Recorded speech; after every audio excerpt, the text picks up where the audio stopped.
आज 10 मे मदर्स डेच्या निमित्तानं आई ही कविता कवी फ.मु. शिंदे. आई एक नाव असतं, घरातल्या घरात गजबजलेलं गाव असतं. आई एक नाव असतं, घरातल्या घरात गजबजलेलं गाव असतं. सर्वात असते तेव्हा जाणवत नाही, आता नसली कुठंच तर नाही म्हणवत नाही. आता नसली कुठंच तर नाही म्हणवत नाही. जत्रा पांगते पालं उठतात, पोरक्या जमिनीत उमाळे दाटतात. जत्रा पांगते पालं उठतात, पोरक्या जमिनीत उमाळे दाटतात. आई मनामनात तशीच जाते ठेवून काही, जीवाचं जीवालाच कळावं असं जाते देऊन काही. जीवाचं जीवालाच कळावं असं जाते देऊन काही. आई असतो एक धागा, वातीला उजेड दावणारी समईतली जागा. घर उजळतं तेव्हा तिचं नसतं भान, विझून गेली अंधारात की सैरावैरा धावायलाही कमी पडतं रान. घर उजळतं तेव्हा तिचं नसतं भान, विझून गेली अंधारात की सैरावैरा धावायलाही कमी पडतं रान.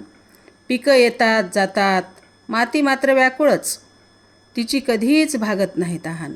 पिकं येतात जातात, माती मात्र व्याकुळच, तिची कधीच भागत नाही तहान. दिसत नाही काहीच नसलं डोळ्यांना तरी, खोदत गेलो खोल खोल की सापडतेच अंतःकरणातील खान. दिसत काहीच नसलं डोळ्यांना तरी, खोदत गेलो खोल खोल की सापडतेच अंतःकरणातली खान.